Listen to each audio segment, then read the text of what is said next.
अस्सलाम वालेकुम, welcome in this magical episode of Hunza in 30 minutes. तो जी इस एपिसोड में मैं आपको हुंजा वाली साइड जो है अनटिल पाक चाइना बॉर्डर यानी कि खुजराब पास उसकी सारी आइटनरी दूंगा कि किस तरीके से आप उसे एक्सप्लोर कर सकते हैं। इसमें हम स्टोर और स्कर्दू वाली साइड को बिल्कुल इग्नोर करेंगे, ठीक है।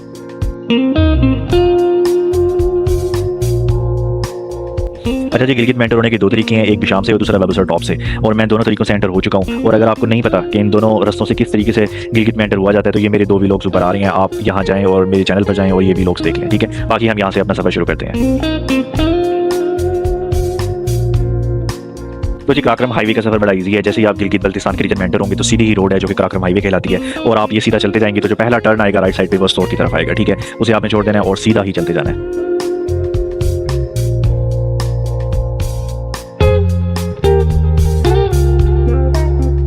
अच्छा जी, ये है आपकी पहली टूरिस्ट अट्रैक्शन जो कि है स्टोर मोड़ की बाद आती है, ठीक है। और इसका नाम है नागा पर्वत व्यू पॉइंट। ये सामने जो आपको पहाड़ एक ह्यूज किस्म का मुर्शिद नज़र आ रहा है, ये है जी नागा पर्वत, और यहाँ से आप इसका व्यू ले सकते हैं, ठीक है। और यहाँ पर इसकी इन्फॉर्मेशन का साइन बोर्ड भी लगा हुआ है।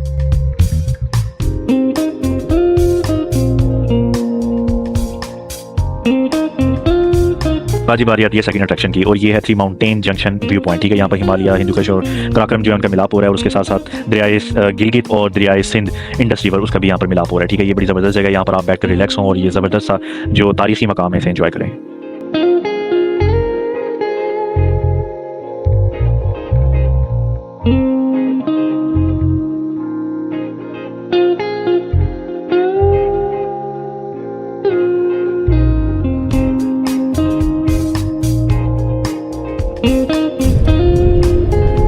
अच्छा, अगर आप मेरा चिल्लास से लेके गिलगित तक का मुकम्मल सफ़र सारी कराक्रम हाईवे देखना चाहते हैं with each and every information, तो ये मेरी ऊपर एपिसोड आ रही है चिल्लास टू गिलगित पार्ट 1 और इसका पार्ट 2 भी है, तो ये दोनों आप देख सकते हैं।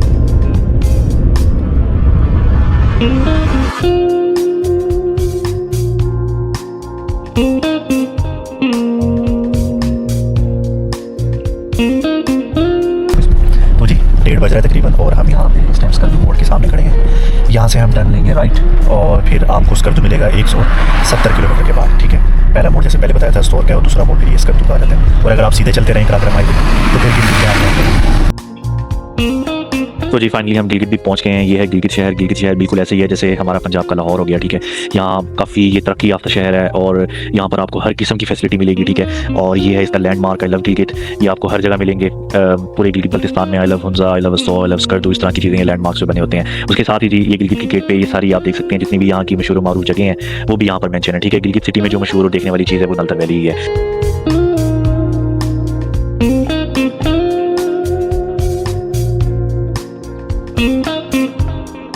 और अगर आप मेरा इसके बारे में जानना चाहते हैं कि मेरा होटल का रहने का एक्सपीरियंस कैसा रहा, जैसे कि आप इस विजुअल में देख रहे हैं, ये बालकनी से मैं अपने होटल का व्यू आपको दिखा रहा हूँ। ये मेरे सामने दरियाए गिलगित है, ठीक है। तो अगर आप ये सारा एक्सपीरियंस देखना चाहते हैं तो मेरा ये व्लॉग ऊपर आ रहा है चिल्लास से गिलगित पार्ट 2, तो इसमें आप देख सकते हैं।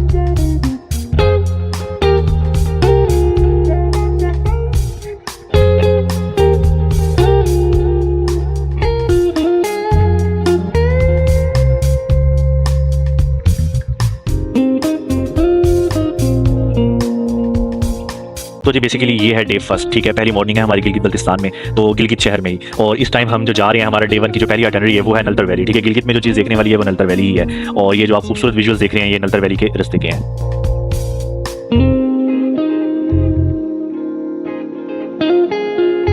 नलतर में जी जो चीज़ देखने वाली है नलतर के 0 पॉइंट पे, ठीक है, वो एक ये स्नो लेपर्ड ही है, और यहाँ पर और कुछ नहीं है। बाकी चीज़ें देखने के लिए आपको 4x4 करनी पड़ती है। खैर ये स्नो लेपर्ड वाकई में बहुत ही शानदार है।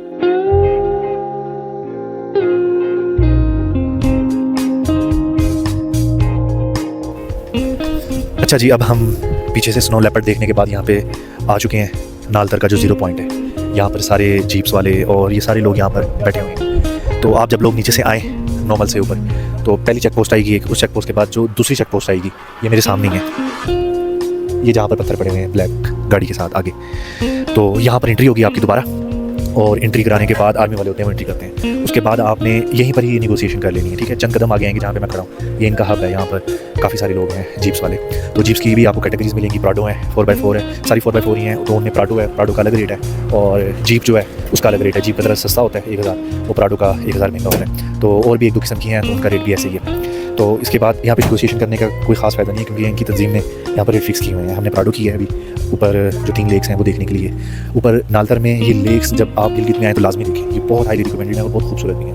और अगर आप इस महीने में आते हैं, मई में आते हैं और आपकी किस्मत अच्छी है तो आपको इस जैसा हसीन नज़ारे मिलेंगे, हसीन वेदर मिलेगा। ना गर्मी है ना सर्दी है, ठंडी हवाएं चल रही हैं, बादल हैं जो कि खूबसूरती को 4 चांद लगा रहे हैं और आपको यहाँ पे सब्ज़ा भी नज़र आ रहा होगा।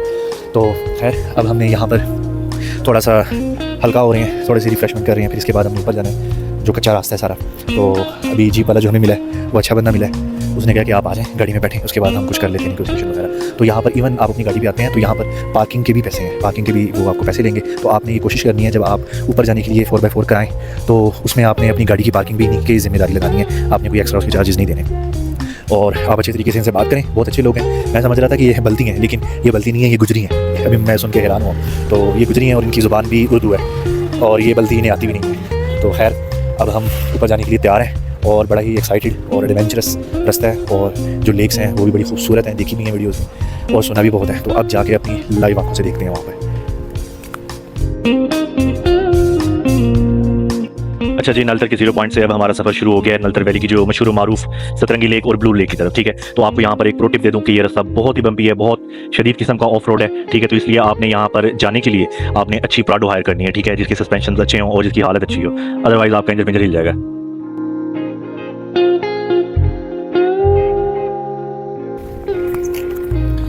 वेलकम टू सतरंगी लेक। नालतर वैली की पहली शाहकार लेक पे हम आखिरकार 1 घंटे का कठिन सफ़र करके, जिसमें हमारे गोडों से लेके गुर्दे दिल हर चीज़ हिल गई है और हम आखिरकार अपनी मेहनत का सिला पाते हुए सतरंगी लेक पे पहुंच गए हैं। क्या ज़बरदस्त व्यू है, यकीन करें, क्या खूबसूरत वाइब्स आ रही हैं। इस टाइम मई का महीना है, ज़्यादा लोग नहीं हैं और सिर्फ हम ही यहाँ पर हैं। और आप पीछे व्यू देखें, लग रहा है ना पानी आपसे बातें कर रहा है और नेचर की आवाज़ सुने।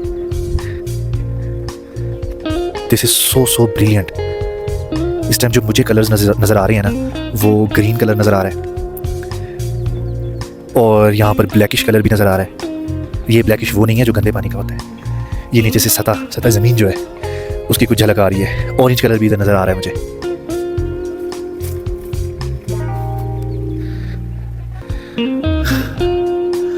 ये जी पहाड़ों की दामन में छुपी हुई सतरंगी लेक है। यहाँ पर आने के लिए ना, जिसमें दिल गुर्द है ना, वो यहाँ पर आए, क्योंकि रास्ता आपने देख लिया कितना कठिन है और कितना मुश्किल है। अच्छा जी, सतरंगी अभी देखिए ब्लू की तरफ जा रहे थे कि रास्ते में हमें तोहफा मिल गया ग्लेशियर का। तो अब यहाँ से हमने ट्रैकिंग शुरू की है। सीरियसली आई लव इट, मुझे तो ये बहुत अच्छा लगा कि बंदा ख्वार हो ऐसे रास्ते में जाते हुए, मज़ा फिर आता है एडवेंचरस रास्तों का। तो ये देखें जी, ये ग्लेशियर, ये सारे पिघले पड़े हैं। तो जी फाइनली हम ब्लू लेक पहुंच गए हैं। सतरंगी के बाद ब्लू लेक दूर नहीं है, बिल्कुल साथ ही है उसके। आप पैदल चल के भी पहुंच जाएंगे 10 मिनट में, और 4x4 होगी तो मेरे ख्याल से 5 मिनट में पहुंच जाएंगे। ठीक है, ब्लू लेक जो है मेरे ख्याल से वो ज़्यादा खूबसूरत है, लेकिन क्योंकि ये अभी आप जो ब्लू लेक देख रहे हैं ये अपनी असल कंडीशन में नहीं है, क्योंकि अभी ज़रा सीज़न शुरू नहीं हुआ, तो इसलिए अभी ज़रा पानी कम है। अदरवाइज जब आप पीक सीज़न में आएंगे तो आपको बहुत ही यहाँ पर दिलकश व्यूज़ मिलेंगे। वेलकम टू वंडरलस्ट ऑफ असल। तो जी बेसिकली ये है मेरा डे 2 हुंजा का। ठीक है, तो ये जो आप व्यू देख रहे हैं ये हुंजा की रोड है। जो बिल्कुल आप सीधा आएंगे ना तो आपको ये जगह, ये पॉइंट मिलेगा हुंजा की रोड पर। ठीक है, और यहाँ से ही आपने ऊपर जाना है ड्यूकर वैली की तरफ। ठीक है, ये क्लिप जो है बेसिकली मैंने आपको इसलिए रिकॉर्ड किया है कि यहाँ से बता सकूँ कि ड्यूकर वैली आपने इस जगह से जाना है। गूगल मैप के थ्रू आएंगे तो वो आपको इस जगह से लेके नहीं जाएगा, बल्कि वो आपको ये जो आगे व्यूज़ दिखाऊंगा मैं उस रास्ते से लेके जाएगा। तो जी आपने ये मेरा पिछला क्लिप भी देखा है और अब मैं यहाँ से असल कहानी पीछे से जोड़ता हूँ। वो ये है कि जैसे हम नलतर वैली से फ्री हो गए थे उसके बाद हमने जाना था हुंजा में। जो मेरी आइटनरी थी डे 2 की, वो थी नंबर 1 पे जो थी वो यही थी ड्यूकर वैली, जिसकी तरफ हम जा रहे हैं। ड्यूकर वैली जो है बेसिकली ये हुंजा का टॉप पॉइंट है जहाँ से पूरे हुंजा का व्यू आता है और आकापुशी पे आप सनराइज का व्यू ज़बरदस्त किस्म का एंजॉय करते हैं। ठीक है, तो यहाँ पर मैंने ईगल नेस्ट होटल है जो यहाँ का टॉप का होटल है। पहले तो यहाँ पे सिर्फ ईगल नेस्ट हुआ करता था, लेकिन अब काफ़ी सारे और होटल्स भी हैं। ठीक है, तो ईगल नेस्ट होटल में मैंने यहाँ पे रात गुजारने का सोचा था। ठीक है, जैसे हम नलतर वैली से नीचे आए हैं उसके बाद हमने हुंजा की तरफ ट्रैवलिंग शुरू की है, तो वो हार्डली 1 से 1.5 घंटे की थी। तो यहाँ इस टाइम मेरे ख्याल से 8 से 9 बज रहे हैं और हम ये रात का सफर जो है गूगल मैप के जरिए हम यहाँ पे आए थे, इसलिए हमें वो गलत रास्ते से, यानी कि जैसे ही हुंजा शुरू होता है वहाँ से ही एक रेजिडेंशियल एरिया से वो हमें ऊपर की तरफ ले गया ड्यूकर वैली के लिए, जो कि बहुत ही खतरनाक रोड था। बिल्कुल स्टीप पाथ था और बीच में जंप भी थे, तो इसलिए आपने गूगल मैप को फॉलो नहीं करना। मैंने ये जो पिछला क्लिप जो जोड़ा हुआ था इसके साथ, जहाँ पर मैंने आपको ड्यूकर वैली का रास्ता दिखाया, ये हुंजा की जो रोड है वो बिल्कुल आपने आखिर में चलते जाना है, तो आपको वो वाली रोड मिलेगी और वहाँ से आपने ड्यूकर वैली की तरफ जाना है।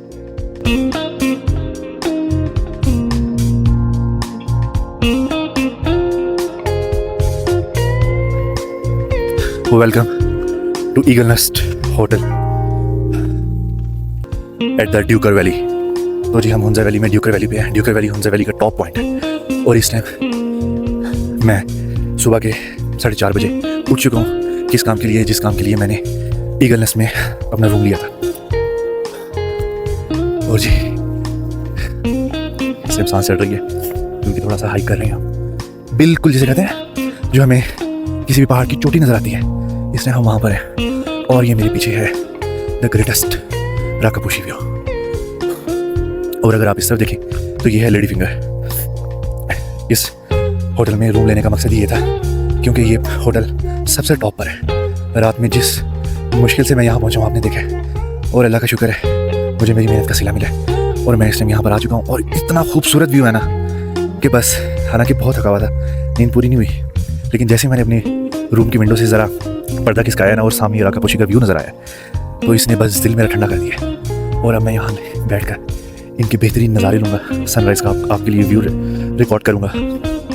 सो स्टे ट्यून्ड विद मी और ये क्लिप लास्ट में देखिए और सब्सक्राइब करना बिल्कुल ना भूलिएगा। तो जी ये है हुंजा सीरीज़ का डे 2। सुबह सुबह मैंने राकापोशी का ज़बरदस्त व्यू लिया था, ठीक है, मज़ा आ गया था। उसके बाद हमने अब अपनी सुबह का आगाज़ कर लिया यहाँ पर। और ये इस टाइम जो आप विजुअल्स देख रहे हैं ये हुंजा में मशहूर मारूफ करीमाबाद बाज़ार है, ठीक है। करीमाबाद बेसिकली यहाँ का बाज़ार का इलाका है उसे कहते हैं। तो यहाँ पर आपको इनके हैंडीक्राफ्ट्स और मुख्तलिफ़ किस्म की इनकी जो इलाकाई चीज़ें हैं, जो इनके हाथ की बनी हुई हैं और बड़ी नायाब किस्म की चीज़ें हैं वो यहाँ पर आपको नज़र आएंगी, ठीक है। तो ये बहुत ही अच्छा इलाका है, यहाँ पर भी ज़रूर आप एक्सप्लोर करें, घूमें फिरें। हुंजा में बेसिकली हुंजा वैली जो है वहाँ पर आपने एक रात जब गुजार ली पीछे ड्यूकर वैली देख ली, उसके बाद आपका यहाँ पर एक दिन मजीद बनता है जिसमें आप फिर अल्तित फोर्ट और बल्तित फोर्ट देखते हैं।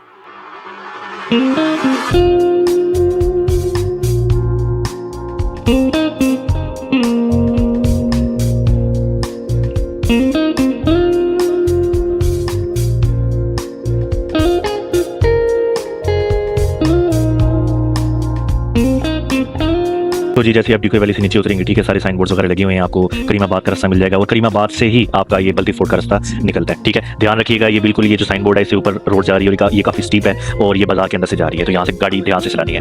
तो जी फाइनली हम बल्तित फोर्ट पहुँच गए हैं, ठीक है। पार्किंग में गाड़ी लगाने के बाद आपको मजीद विलेज टाइप है इनका रेजिडेंशियल एरिया, वहाँ से गुजरना पड़ता है, कोई 10-15 मिनट की आपकी हाइक होती है। उसके बाद आप यहाँ पर पहाड़ की चोटी भी पहुँच जाते हैं जहाँ पर आपको ये ज़बरदस्त बल्तित फोर्ट का व्यू मिलता है और ये भाई मुँछ वाले आपका इस्तेमाल करते हैं, ठीक है। यहाँ के इलाकाई लोग हैं, इनकी आप रिस्पेक्ट करें, प्यार करें, उनके साथ तस्वीर बनाएं, बिल्कुल आपको सपोर्ट करेंगे, ठीक है।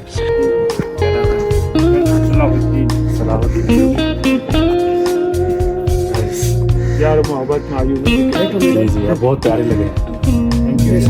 और अब हम देखते हैं कि बल्तित फोर्ट हमारे लिए कैसा रहता है। वैसे मैं आपको बता दूं कि बल्तित फोर्ट जो है वो बल्तित फोर्ट से ज़्यादा प्यारा है।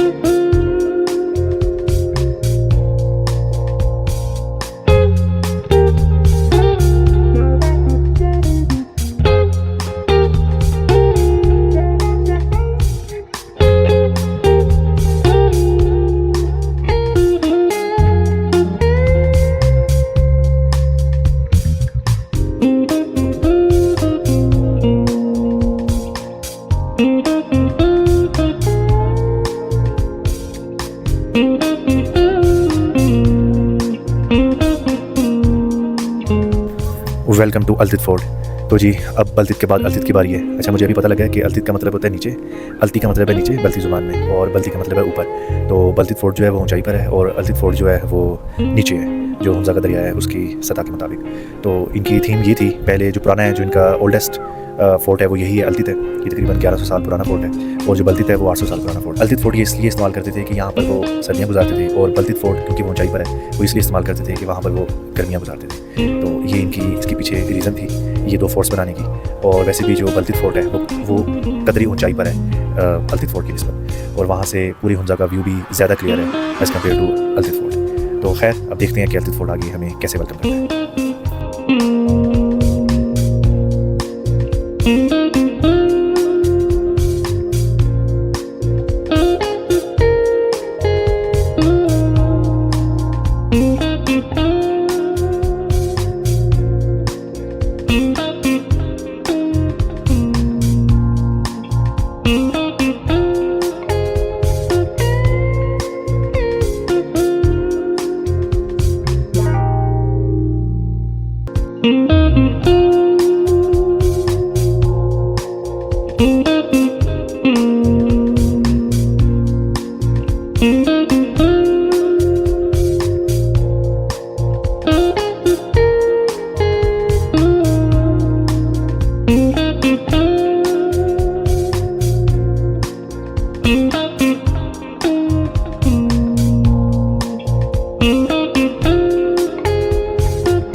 तो जी अलती तो बल्ती फोर्ट करने के बाद हमने सोचा कि अब हम होपर वैली का रुख करते हैं। ठीक है, होपर वैली एक हुंजा में एक नगर का इलाका है, वहाँ पर होपर वैली आपको मिलेगी। ठीक है, हुंजा जैसे ही हुंजा की टेरिटरी खत्म होती है, जो हुंजा की एक मेन रोड है कराक्रम हाईवे, जैसे वो हुंजा वैली को थोड़ा सा क्रॉस करती है, उसके साथ ही बिल्कुल ये राइट साइड पर टर्न हो रहा है, ये आपको नगर यानी कि होपर वैली की तरफ ले जाता है। Welcome to Hopar glacier. तो जी ये मेरी हुंजा एडवेंचर सीरीज़ का एक और पॉइंट था जहाँ पर मैंने आने का सोचा हुआ था, और फाइनली अल्हम्दुलिल्लाह हम यहाँ पर पहुँच गए हैं। ये है आपके सामने जी होपर ग्लेशियर, और उसके सामने ऊपर ये ग्लेशियर कहाँ से आ रहा है, ये गैपल पीक है, पहाड़ का नाम है गैपल, ये सामने है, ये वहाँ से आ रहा है। तो जी ये इस टाइम तकरीबन 5000 फीट पर है, और यहाँ पर जो माहौल है वो धूप भी सख्त पड़ रही है, और आप देखिए नीचे ग्लेशियर है, ग्लेशियर की हालत जो है वो बिल्कुल काला स्याह हो चुका है, लेकिन पिघल नहीं रहा, ये एक हैरानगी की बात है। तो ये सारा ग्लेशियर काफ़ी आगे 4-5 किलोमीटर तक ये यूँ ही फैला हुआ है, फिर उससे आगे कोई ये पिघलना शुरू होता है। लेकिन यहाँ जहाँ पहाड़ की पीक है, पहाड़ के असरात हैं गैपल पीक के, वहाँ तक ये ग्लेशियर ऐसे काले स्याह रूप में पड़ा हुआ है। तो जी अगर आप हुंजा आएँ तो यहाँ भी ज़रूर आएँ। हुंजा से तकरीबन 1 घंटे के ये सफ़र है हुंजा से यहाँ होपर वैली आने का। तो हुंजा से होपर वैली आने का तकरीबन 1 घंटे का सफ़र है, और आप ये किसी भी गाड़ी से कर सकते हैं। 4x4 की भी आपको ज़रूरत नहीं है। मैं अपनी वैगन आर पर यहाँ पर पहुँचा हूँ, तो अगर मैं वैगन आर पर आ सकता हूँ तो आपकी कोई भी गाड़ी यहाँ पर आ सकती है, और रोड भी बिल्कुल साफ़ है, कोई मसले वाली बात नहीं है। कहीं कहीं थोड़े खड्डे आते हैं, पैचेज आते हैं नॉर्मल, बाकी कहीं कहीं रोड है, ज़्यादातर 70% पार्ट रोड है, और बाकी 30% कहीं खड्डे आ जाते हैं, टूटा हुआ रोड आ जाता है। और यहाँ आकर आपको फीलिंग आती है कि आप कितने छोटे हैं और पहाड़ कितने कितने बड़े हैं। देखें अपने आप को और इन पहाड़ों को, तो ये सब अल्लाह की बनाई हुई मखलूक़ात हैं, तो इन्हें देख कर बस दिल से यही निकलता है सुभान अल्लाह। तो जी आगे कंटिन्यू करते हैं मेरे सफ़र, ठीक है, और मेरे चैनल को प्लीज़ सब्सक्राइब करना ना भूलिएगा। Thank you.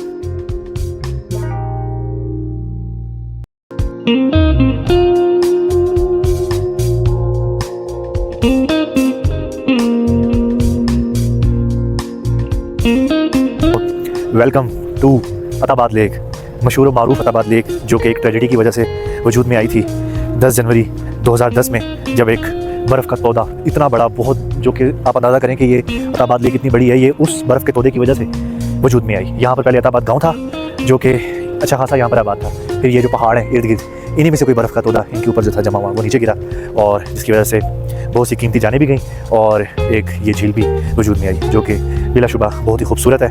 तो जी हुंजा सीरीज़ का ये मेरा तीसरा दिन है, और तीसरे दिन का आगाज़ हम करेंगे हुंजा की मशहूर और मारूफ लेक, जिसका आप सबको इंतजार होगा यकीनन, जी अताबाद लेक, जो कि एक ट्रेजेडी की वजह से वजूद में आई, लेकिन अब हुस्न और जमाल में अपनी मिसाल आप है। वेलकम टू सैनी suspension bridge.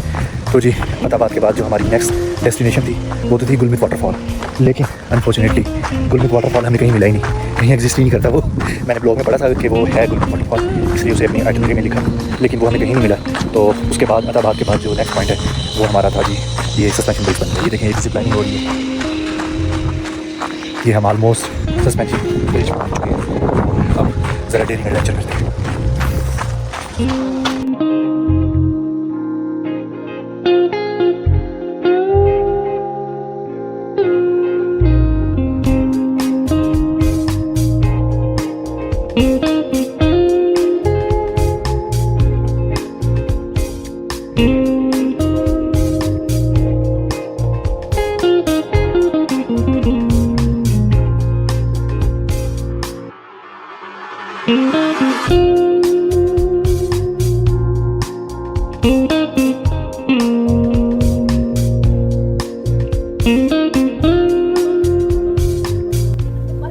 Welcome to Passu. तो जी ये हैं पशु कॉर्न्स आपके सामने। इन्हें पशु कॉर्न्स इसलिए कहते हैं क्योंकि ये कॉर्न की शेप में है, देखें सारी लाइन में लगी हुई है। तो ये है सेकंड लास्ट स्टॉप पंजरा पास के लिए, ठीक है। इसके बाद जो स्टॉप आता है वो होता है जी सोस्त का। तो सोस्त से पहले पशु कॉर्न्स हैं। अगर आपने स्टे करना हो तो पशु कॉर्न्स में भी काफ़ी सारे मोटल्स वगैरह होते हैं, होटल्स, रेस्टोरेंट्स। तो उसके बाद जो है वो सोस्त की ऑप्शन बचती है आपकी, ठीक है। तो ये खूबसूरत संगलाख पहाड़, इसके साथ नीचे इंडस रिवर जो कि सूखा पड़ा है वो है, और जो चीज़ दिखाने वाली है वो इधर है, वो है ये पशु टूरिस्ट इंफॉर्मेशन वॉल। जल्दी। तो Passu where to stay and dine where to go what to do, तो यहाँ पे सारा बताया हुआ है कि पशु में क्या क्या किया जा सकता है। पशु ग्लेशियर इन, ठीक है, ये सारे होटल्स के नाम लिखे हुए हैं जो भी है। और वेयर टू गो में लिखा हुआ है पशु सस्पेंशन ब्रिज है, पशु ग्लेशियर है। हम ये पशु सस्पेंशन ब्रिज ढूंढते रह गए, ये हमें लगता है कहीं गाड़ी पे रसाई नहीं है इसकी, इसलिए हमें कहीं कराक्रम हाईवे पे नज़र नहीं आया, ठीक है। फिर बतूरा ग्लेशियर है, उसके बाद एफ्टिगर प्लेटू है, यून्स वैली है, ठीक है। ये सारी चीज़ें हैं। पशु विलेज जो है ये तो एक्सेसिबल है, पशु कॉर्न्स भी, ठीक है। बतूरा वैली, बतूरा लेक, काफ़ी सारी चीज़ें ऐसी हैं कि जो जिसके लिए आपको 4x4 और ट्रैकिंग रिक्वायर्ड है, ठीक है। खास तौर पे ट्रैकिंग रिक्वायर्ड है, वहाँ पे कोई भी चीज़, कोई भी व्हीकल नहीं जा सकती। ठीक है। और क्या क्या एक्टिविटीज़ होती हैं यहाँ पर फॉरेनर्स बहुत आते हैं हुंजा वैली में, गिलगित बल्तिस्तान में। तो जो फॉरेनर्स हैं उनकी जो फेवरेट जो एक्टिविटी होती है ना वो इन रिमोट एरियाज में होती है रॉक क्लाइंबिंग। ठीक है, ये है hiking and trekking, cross rainbow adventure bridge, पता नहीं ये कहाँ पर था, ये भी नहीं मिला हमें। और उसके बाद कैंपिंग है और shopping of local handicraft and dry fruits. तो जब भी आप इधर आए ना तो आप लाजमी इनकी कोई चीज़ सौगात लेके जाएँ। ठीक है, वो बड़ी अच्छी होती है और आपकी एक मेमोरी बन जाती है कि आप पस्सू में आए थे, एक टूरिस्ट इलाके में आए थे और वहाँ से आपने कोई चीज़ खरीदी है।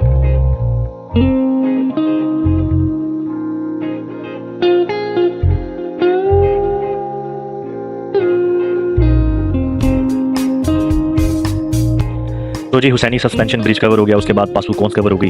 इन दोनों को करने के बाद आप थोड़ा अपना पेट हल्का करें, ठीक है, खाना पीना करें, रेस्ट करें और उसके बाद आप अपनी रवानगी करें बोरित लेक की तरफ। ठीक है, ये भी बिल्कुल इसी हुसैनी विलेज जो है यहीं से इस रास्ता ऊपर की तरफ जाता है और इसके बारे में मुकम्मल तफसीलात आपको मेरे डिटेल व्लॉग में मिलेंगी। इसके साथ ही फिर आगे पासू वाइट ग्लेशियर भी है। ठीक है, वो भी ये दोनों चीज़ें इकट्ठी हैं, तो इन दोनों चीज़ों पर आपके 4 से 5 घंटे लग जाएंगे। ठीक है, तो ये दोनों चीज़ें आप इंजॉय करें।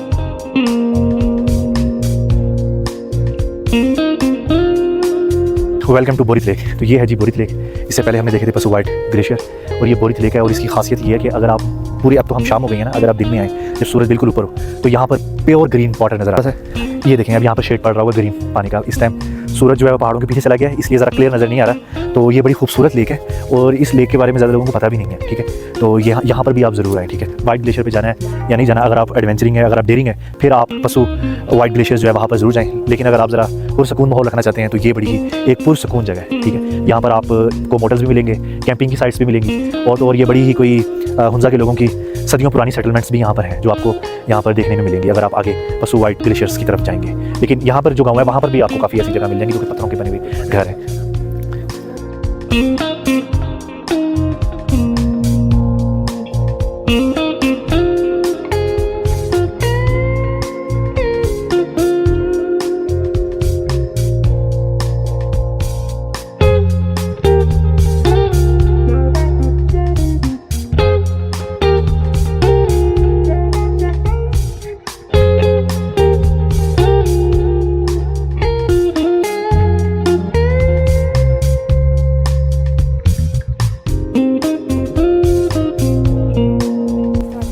वेलकम टू पसू white glacier.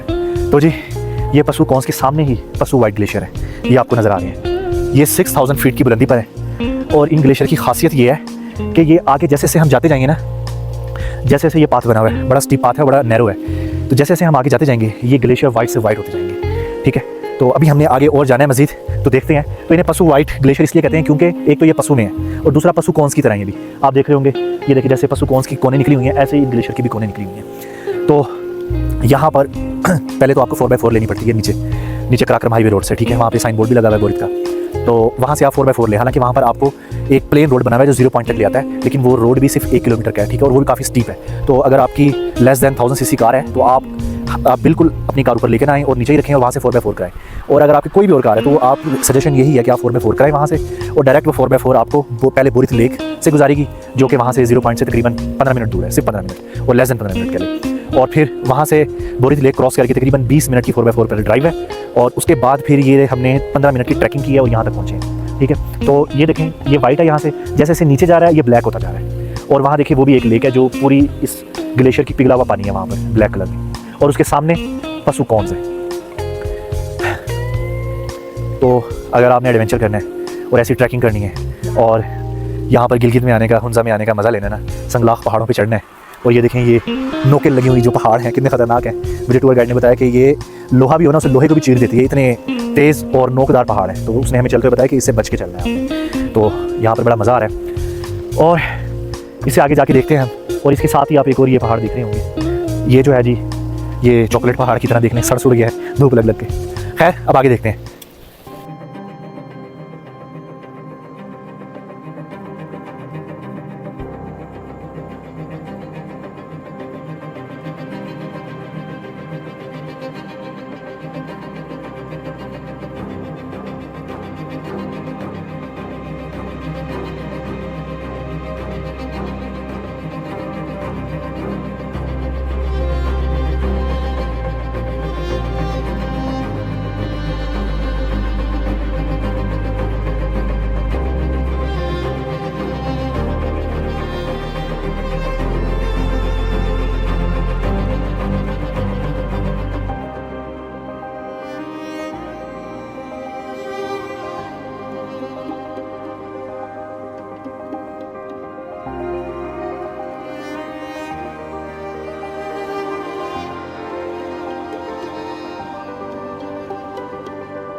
Welcome to day 4 of Hunza series. ठीक है, तो जी लास्ट डे 3 में जो आपने आखिरी डेस्टिनेशन की थी वो थी पासू वाइट ग्लेशियर बोरी ट्रेक। उसके बाद आप नीचे आए और नीचे से फिर आप जो पासू कौन है उसे क्रॉस करते हुए आगे सीधा चलते रहे और वहाँ से फिर आपकी 2 घंटे के बाद तकरीबन सोस्ट आ जाता है। सोस्ट एरिया जो है वो लास्ट विलेज है, पाकिस्तान का एक लास्ट सिटी कह लें, विलेज कह लें। ठीक है, इससे आगे फिर आपका एक बॉर्डर एरिया शुरू हो जाता है जो कि आपको पाक चाइना बॉर्डर की तरफ ले जाता है। ठीक है, तो रात मैंने लास्ट नाइट जो है वो मैंने यहीं पर सोस्ट में ही गुजारी थी। पासू वाइट ग्लेशियर्स को कवर करने के बाद हम नीचे आ गए थे। ठीक है, असर का टाइम था और उसके बाद फिर हमने आगे की रवानगी कर दी थी और रात के टाइम हम सोस्ट में पहुंच गए थे। सो स्टे किया, उसके बाद अगली सुबह अब जो है हमारा सफर वो जा रहा है खुजरा पास की तरफ।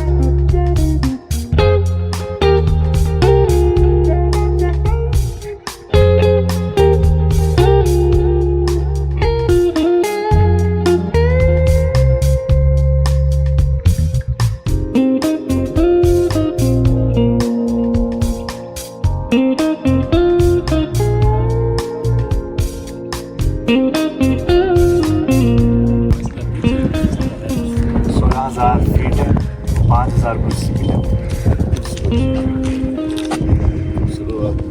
अच्छा सर, यहाँ पे वो पार्कोर और मार्कोर नीचे नहीं स्नो देखा लेपर्ड नजर आता है कहीं से? स्नो लेपर्ड बगल नजर आता है। मार्कोर तो आपको नजर आए आए नहीं।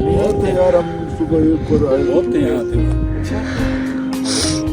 वो आप खरगोश टाइप नजर आए। वो अभी आप नीचे जाएंगे ना, वो स्कोप लगा के अंदर बैठा हुआ हाँ, वो उसके दिखा। पास वो दिखाएगा। अच्छा, ठीक है, आप वीडियो भी हम बना रियल आंखों से देखना चाहते हैं। बस वो आंखों से भी नजर आएंगे, लेकिन स्कोप से वहाँ से तो साफ। नजदीक ही होते हैं, इधर से कोई 100 मीटर 200 मीटर। अच्छा। तो जी ये है मेरे पीछे पाक चाइना बॉर्डर जो कि दुनिया का हाईएस्ट बॉर्डर है और आपने ये सारा व्लॉग देखा है। यहाँ की सारी गाइडलाइन मैंने आपको देने की कोशिश की है।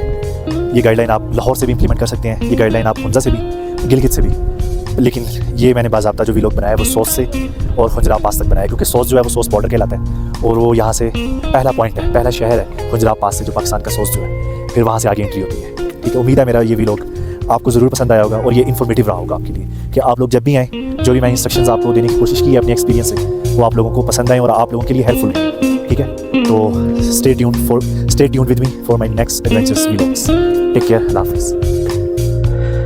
अच्छा जी, एक आपको और इंटरेस्टिंग चीज़ बतानी है मैंने कि जैसे ही आप सोस से आगे आते हैं ना, तो आपका टाइम जोन भी चेंज हो जाता है। अब इस टाइम मेरी घड़ी में देखें पाकिस्तान वक्त के मुताबिक 12 बज रहे हैं और ये रहा जी, ये मोबाइल में आईफोन में देखें 2:57 हो रहे हैं, यानी कि 3 घंटे का फ़र्क है। 3 घंटे चाइना हमसे आगे है इस रीजन में आके।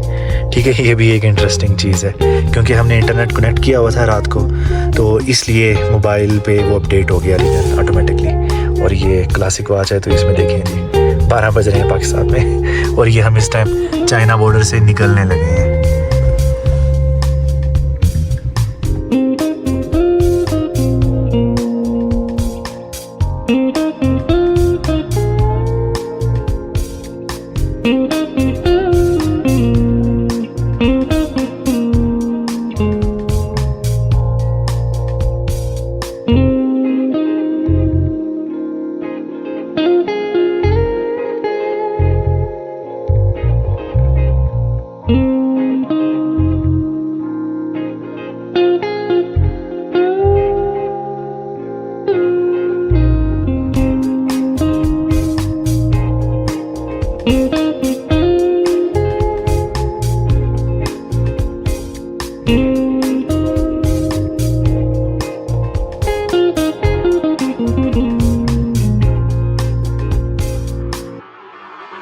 तो इसके साथ ही जी मेरा ये व्लॉग अपने इख्तिताम पर पहुंचता है। ये 4 दिन की कहानी थी। ठीक है, इससे आपने देख लेंगे कितनी डेस्टिनेशन थी, कितनी टूरिस्ट अट्रैक्शन थी इसमें, जैसे से मैंने कवर किए हैं जैसे तैसे। इसमें डेफिनेटली अभी इंप्रूवमेंट के काफ़ी चांसेस हैं, लेकिन ये मैंने अपनी तय जो है एक आइटनरी बनाई जो थी, जो मैंने सोची थी, काफ़ी सारे पॉइंट्स उसमें से कर लिए और 2-3 पॉइंट्स हैं जैसे कि गुलमित वाटरफॉल और एक और सस्पेंशन ब्रिज था कोई, वो मिस हो गया। ठीक है, तो मुझे ज़रूर बताएं कि इस आइटनरी में मैं और क्या चीज़ें इंक्लूड कर सकता था। ठीक है, और कमेंट करके मुझे बताएं आपको कैसा लगा। ठीक है, लाइक करें, सब्सक्राइब करें और मेरी ये वीडियो शेयर करें। ठीक है, मिलते हैं इंशाल्लाह आपसे नेक्स्ट एक नए एडवेंचर सीरीज़ के साथ। टेक केयर, अल्लाह हाफिज़।